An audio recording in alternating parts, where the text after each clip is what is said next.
இவர் யோசிக்கிற விதம், வெட்டவெளி என்ற பெரும் பானைக்குள்ளே வேகுது பார் அண்டகோடி எனும் அரிசி, அட்டத்திக்கும் அறிவாலே துளாவி விட்டேன். பொங்கல்னா அப்படி கடையும் இல்லையா, அப்படி கடை. அட்டத்திக்குன்னா 8 திக்கும் அறிவாலே துளாவி விட்டேன், நான் துளாவி விடுறேன்.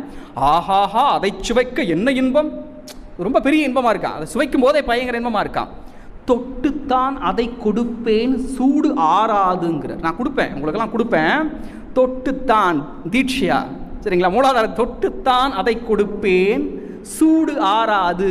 அதை குண்டலினி ஆகிப்போச்சு, அப்போ தான் பற்ற வைக்கிற பற்றிக்கோங்கிற, ஜஸ்ட் அது ஒரு சிமுலேஷன் இல்லையா, அது ஒரு பிறப்பு, அது ஒரு மறுபிறப்புங்கிறான். ஒரு பிறப்பு என்னன்னா, நம்ம பிறக்கிற தாய் வயிற்றிலிருந்து பிறக்கிறது ஒரு பிறப்புன்னா, தீட்சை கொடுக்கப்படுகிற போது நமக்கு இன்னொரு பிறவி கிடைக்குது, நம்ம அதாவது ஆன்ம விழிப்பு நிலை கிடைக்கக்கூடிய ஒரு பிறப்பு கிடைக்குது. அதுக்கு பிறகு நம்ம வாழ்க்கையே மாறிடும். தொட்டுத்தான் அதை கொடுப்பேன் சூடாராது, சுவைக்க சுவைக்க இன்பமிகும் சூட்சும பொங்கல்ங்கிறார்.